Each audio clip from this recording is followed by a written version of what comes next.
Giant vase-like sponges, otherworldly jellyfish, segmented worms covered with bristles, and large octopuses are the newest Antarctica discovery. Scientists found them after a giant iceberg had broken away, and it turned out to be a treasury of ancient life under ice. In January 2025, a huge iceberg the size of Chicago, called A84, broke off from Antarctica's George VI ice shelf, which is a large ice shelf about 280 miles long, 12 to 43 miles wide, and around 820 feet thick. In the summer, which lasts from November to late February, the ice shelf melts at the surface, and meltwater ribbon lakes form. They're elongated and ribbon-like. That's how they got their name. Anyway, when the iceberg floated away, it left part of the ocean floor wide open, and it was a spot no one had ever seen before. Scientists on the research ship Falkor 2 were nearby in the Bellingshausen Sea. As soon as they heard about the iceberg, they immediately changed their plans. They understood that it was a super rare chance to check out something unknown and amazing, like lifting a rock in the forest to see what's hiding underneath. The researchers used an underwater robot named Sebastian and explored the deep sea for 8 days. They went as deep as over 4,200 feet. Down there, they found a hidden ecosystem. There were big corals and sponges literally packed with sea animals. A whole world under the ice. The researchers thought they'd find some life down there, but they didn't expect to see so much.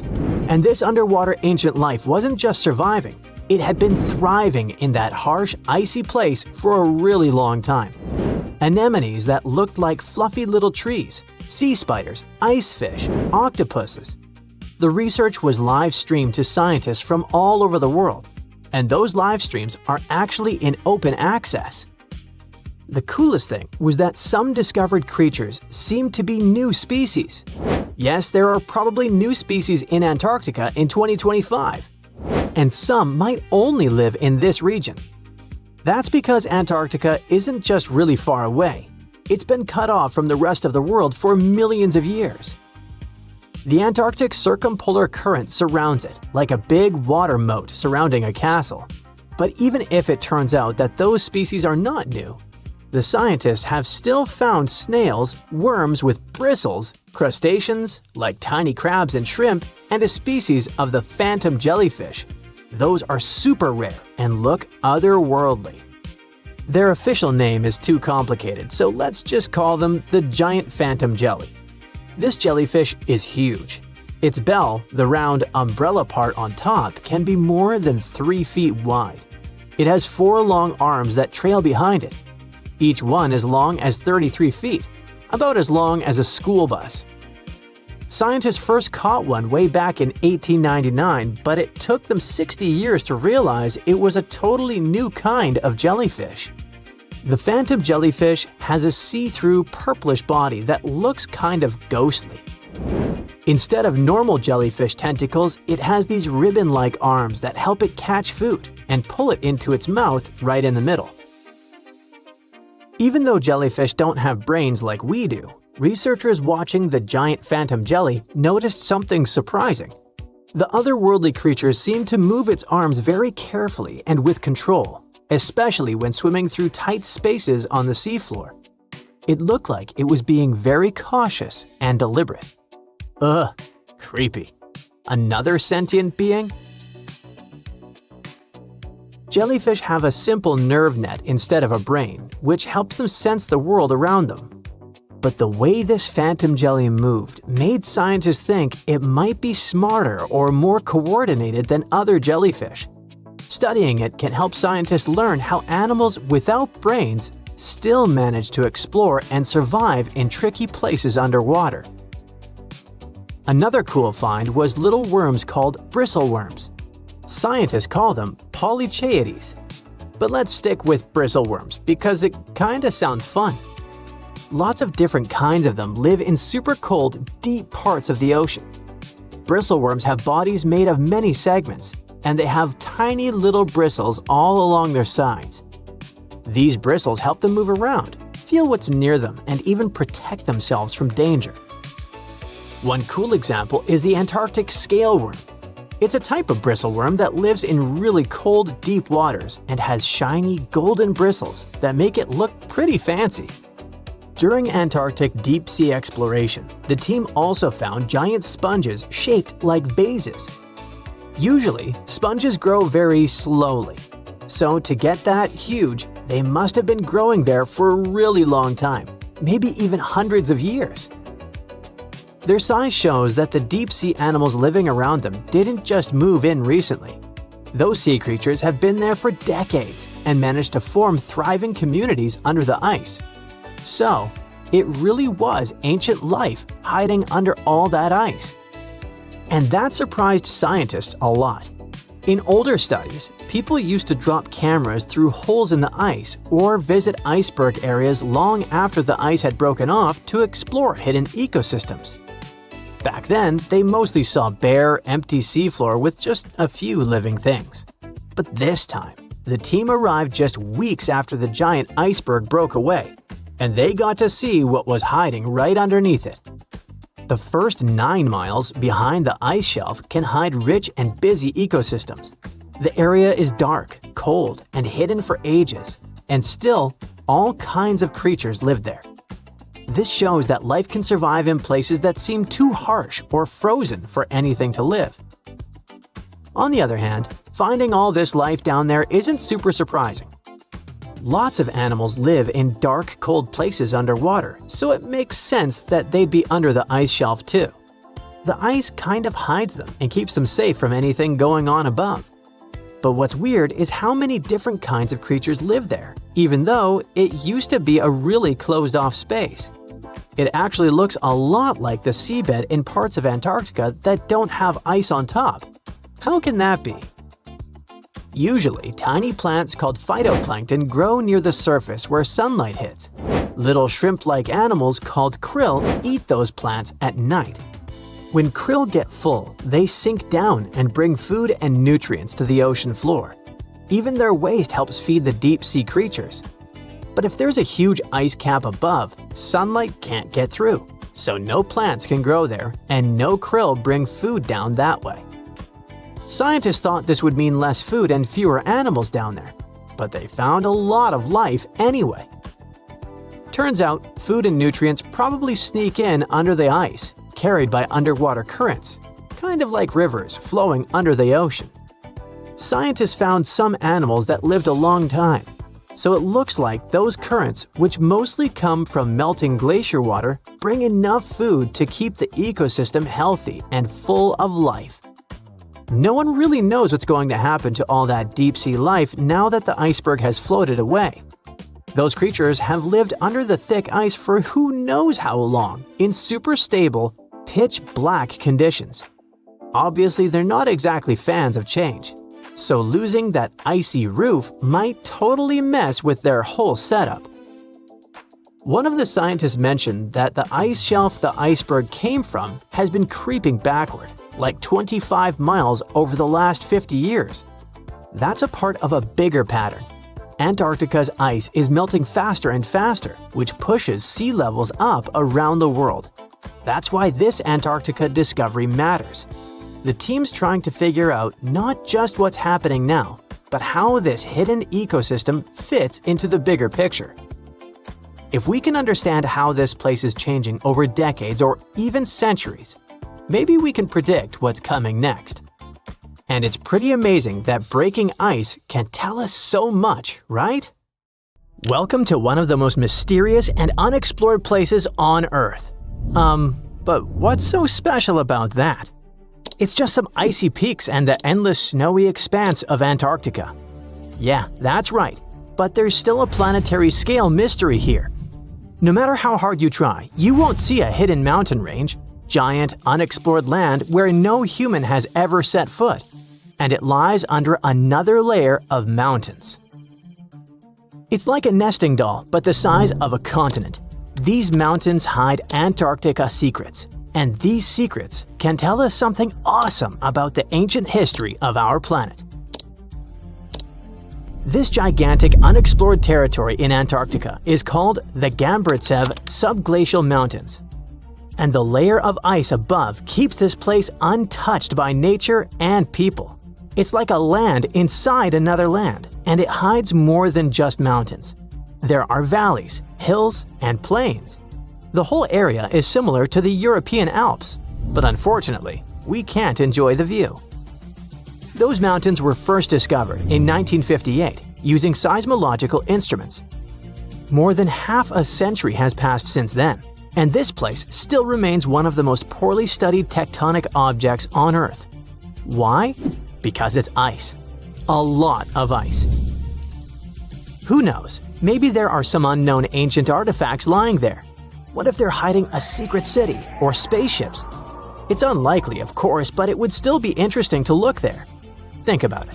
Hundreds or even thousands of miles of land that have remained unchanged for hundreds of millions of years.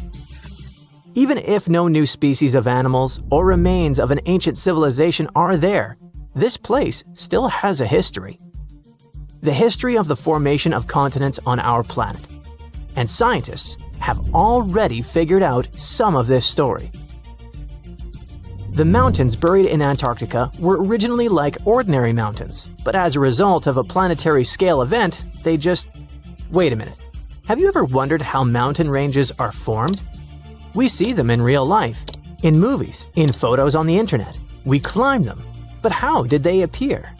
Mountains have not always existed on the planet in this form. They appeared as a result of a large-scale collision of tectonic plates.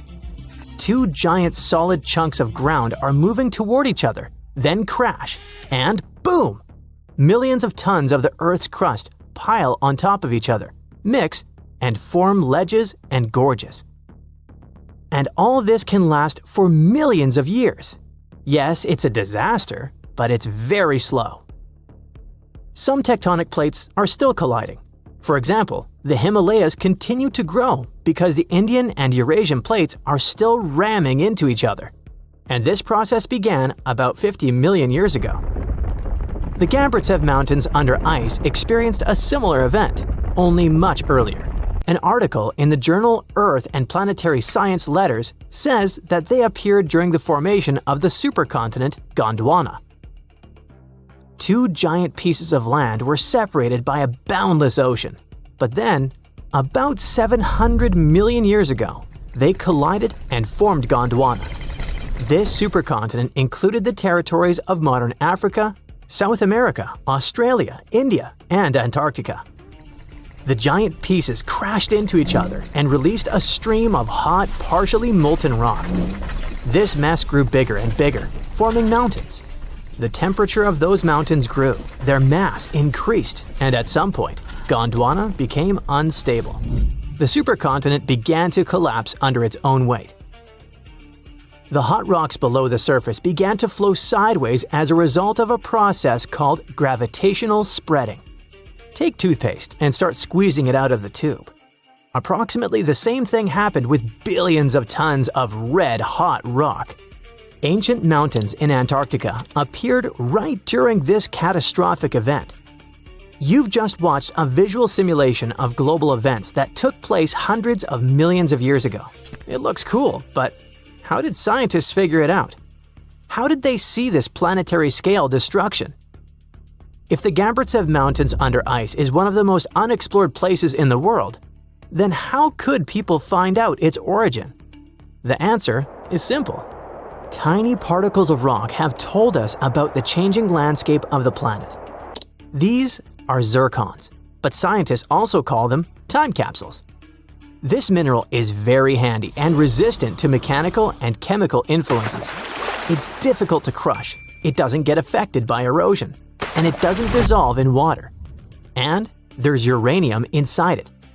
This chemical element shows scientists the age of the rock. The fact is that uranium always decays into lead at the same rate. Scientists look at the ratio of uranium and lead and determine the age of minerals with great accuracy. Okay, this sounds a bit complicated. Here's a simple example. Imagine that each mountain belt is a clock that starts ticking at the moment of its formation. That is, after the collision of tectonic plates. After the rock forms, uranium begins its slow decay. The more time passes, the more uranium turns into lead. The rate of this decay is always the same. This decay can last for billions of years. The less uranium is in zircons and the more lead, the older the rock is. And this is how it happens in practice. Geologists take several rock samples. In a lab, they crush it to extract crystalline zircons. Geologists then dissolve the particles in acid to separate uranium from lead. Then they use a special device, a mass spectrometer that accelerates atoms and sorts them by mass. This is a rather complicated process, but the bottom line is that this device shows scientists the amount of uranium and lead. They look at the ratios of these two elements and calculate the age of the rock. Geologists took zircons from sandstones near the Gamburtsev Mountains, studied those particles, looked at the level of uranium, and calculated the chronology of mountain formation. Then they compared the data obtained with the history of our planet and realized that the mountains buried in Antarctica appeared during the formation of the supercontinent Gondwana. But how did they find out that the supercontinent included Australia, India, and Africa? Zirconia from those Antarctic rocks turned out to be very similar to zirconium from those countries. That is, a long time ago, these three continents were together. So, the Gamburtsev Mountains began to grow about 650 million years ago. About 580 million years ago, they reached the height of the Himalayas, and 80 million years later, they experienced the melting of the Earth's crust. And while most of the mountain ranges on the planet were changing and collapsing, the Gamburtsev Mountains under ice remained untouched. Water, soil, wind, earthquakes, gravity, and other natural forces destroy mountain belts. This process is called erosion. But mountains buried in Antarctica haven't experienced anything like this. The cold temperature and the ice sheet around them kept this range unchanged. It's one of the best preserved ancient mountain belts on the planet. Okay, but why do we need to explore these mountains? What difference does it make that the supercontinent Gondwana collapsed in the past? It's possible that plants, frozen bodies of insects, or ancient bacteria have remained preserved under thick layers of ice. What about ancient animals? Many species could have lived on Gondwana. Studying ancient mountains in Antarctica can show us what the planet looked like about 500 million years ago. When Antarctica was a green continent, what lived on it? What happened to this life? Is it possible to revive those ancient creatures after so many years? If scientists were able to calculate the date of the supercontinent's appearance using tiny particles, then imagine what they could find after examining this hidden mountain range. It all sounds very interesting. But there's one problem. To take a small piece of this unknown world, you need to drill through a lot of ice. You need to deliver heavy equipment to one of the most inaccessible continents in the world, build stations, obtain an energy source, and conduct large-scale research. It sounds incredibly expensive, so this hidden territory will probably remain a mystery for a long time. Let's just hope that some billionaire will want to find out Antarctica's secrets and arrange a large-scale expedition there. Scientists just discovered a lake in Antarctica that flips everything we thought we knew about life on Earth. They drilled through thick ice and found liquid water where everything should be frozen solid. And inside this water, there is life. I mean actual living organisms thriving in the dark, untouched for ages. The story starts with an expedition that added a new, super important spot to the Antarctica map.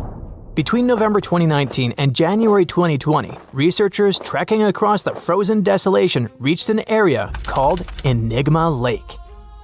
They thought they were walking over a huge slab of solid ice, but their gear showed something different. So they used a powerful drill to get through the ice, peered beneath layer after layer, and detected at least 40 feet of liquid water trapped under the surface. They came looking for a rock, but found a hidden world under ice in this Antarctica lake, where they would least expect it. The scientists were shocked and didn't stop at this discovery. They wanted to know where all this water came from.